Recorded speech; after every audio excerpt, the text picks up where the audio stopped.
Happy Monday, everybody. My name is Brandon Rosa. Welcome to episode 141 of the Xbox in 10 podcast, your weekly source of Xbox gaming news covered in around 10 minutes. Every Monday, this podcast covers new game releases, the previous week's gaming news, and we all learn an Xbox-related fun fact together.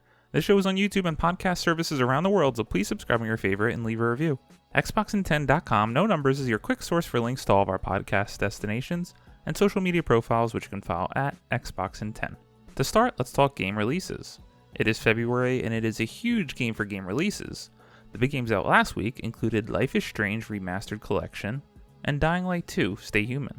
The games coming out this week include Ali World, Far Cry 6 Joseph Collapse, El Gancho, Kung Fu Kickball, Breakout Recharged, Power Slave Exhumed, Edge of Eternity, Rise of the Third Power, Nape Retroverse Collection, Crossfire X, Ziggurat 2, Ammo Pigs Cocked and Loaded, Spirit Roots, Oddworld, Stranger's Wrath HD, and Unbound Worlds Apart.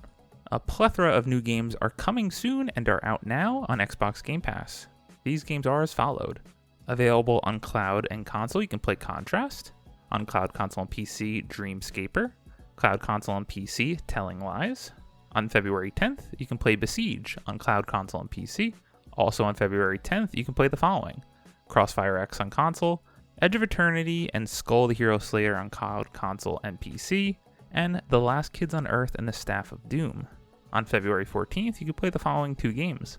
On cloud console and PC, you can pick up Ark Ultimate Survivor Edition and Infernax. Now, on to last week's biggest news stories, and we have 7 to cover this week. Number 1, Bungie new games in development will not become PlayStation exclusives.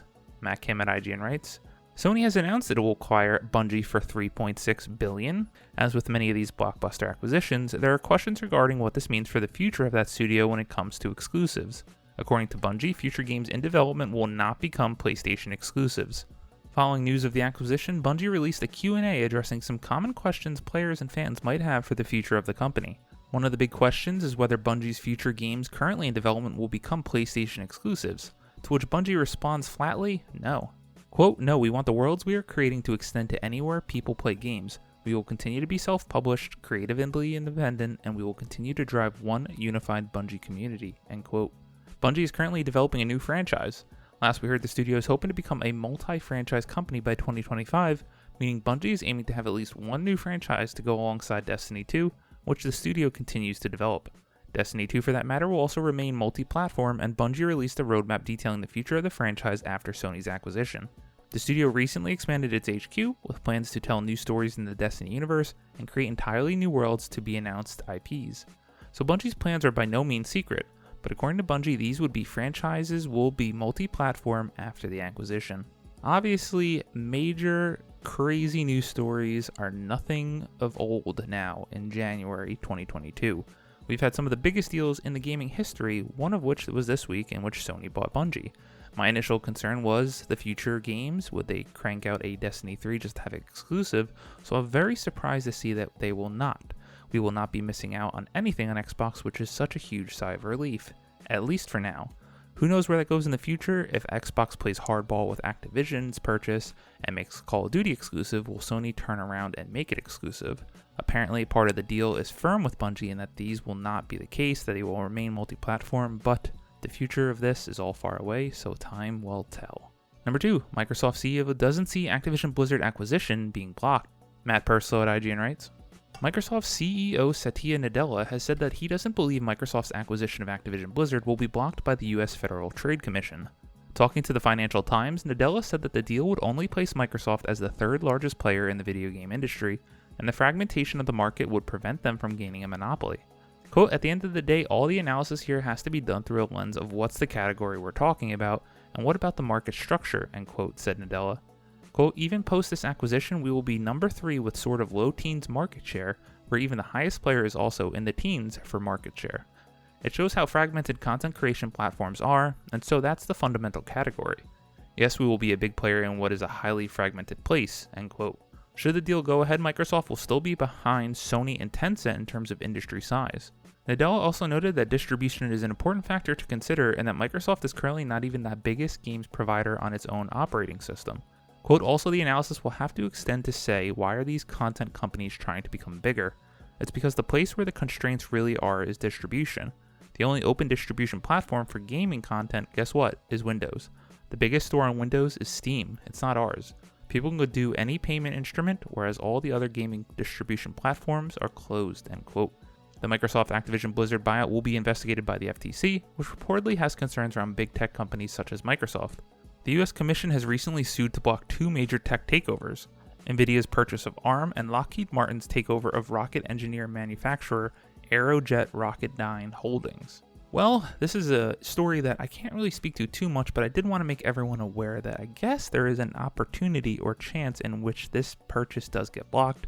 I really don't see that to be the case. I don't think Microsoft and Xbox would have made this statement, gone this far with making the purchase if they didn't feel like they could be successful.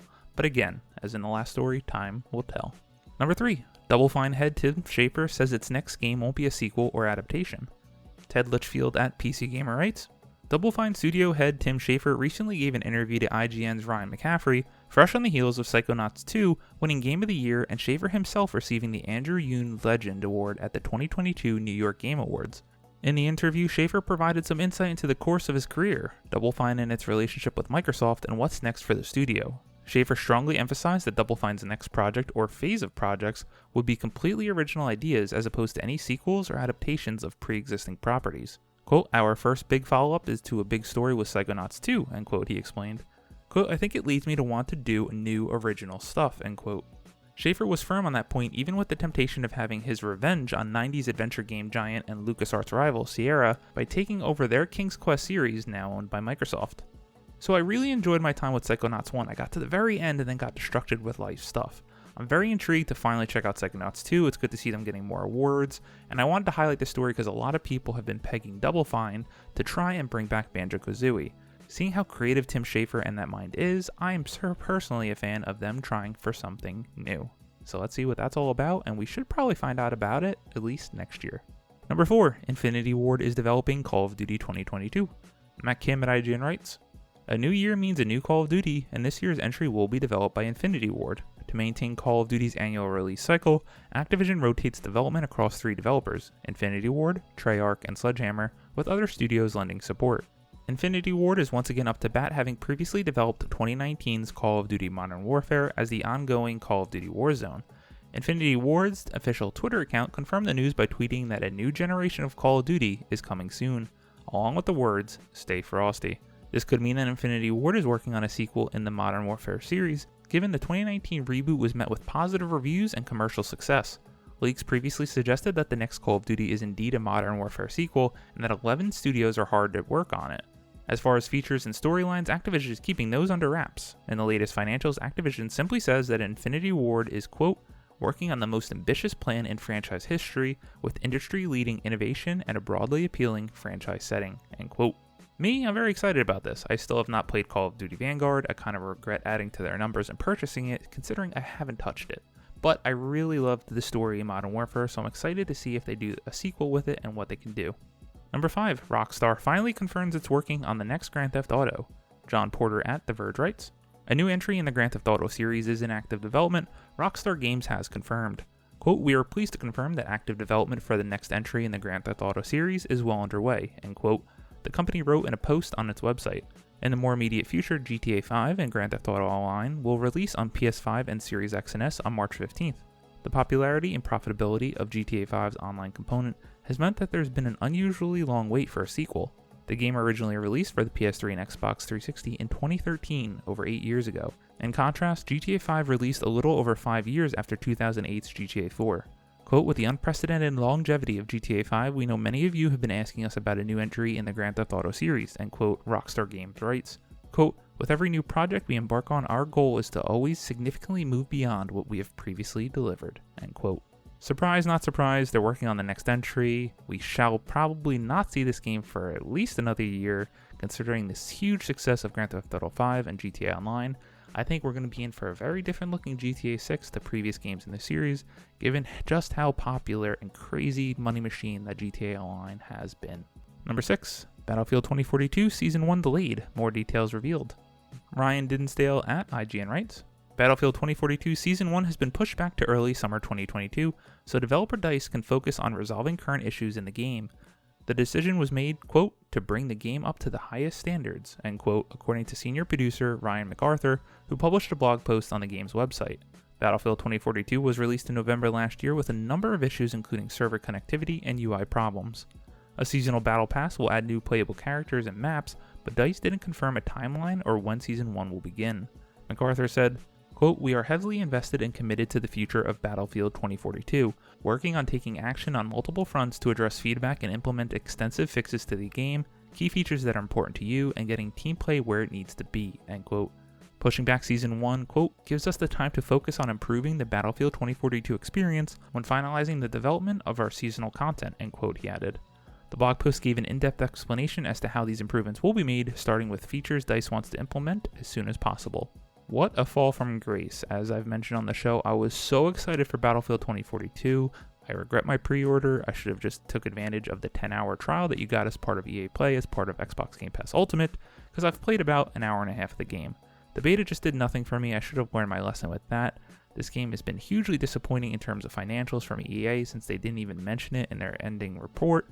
I can't believe this game has fallen so far given the hype leading up to it by everyone. They still don't even have leaderboards or scoreboards in the game. Like seriously, how is that possible?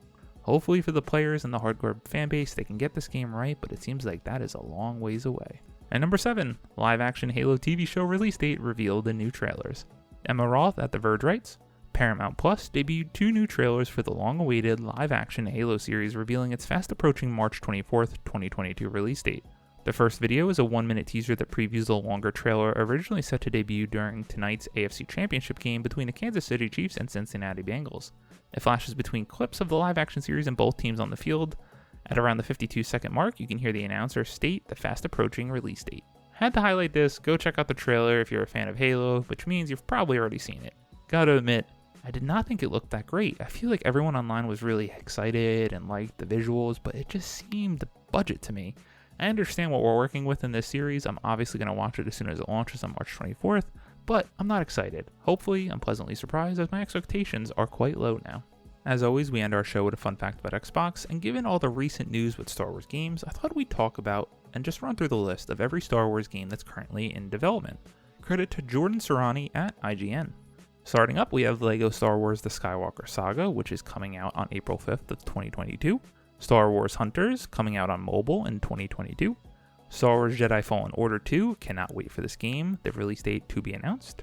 Star Wars Knights of the Old Republic remake. Star Wars KOTOR is one of my favorite games of all time, but I'm pretty sad that it's not going to be coming to Xbox Day and date, so I'm probably going to have to play it on PS5 first. Release date to be announced. As we talked about previously on the show, we have the Respawn Star Wars FPS, release date to be announced. Ubisoft Open World Star Wars game made by the developers of The Division 2. Very excited about this game. As I've noted on the show, I was very disappointed by The Division, but I'd love to see what a Star Wars game in that engine and world could look like. Release date on that also to be announced.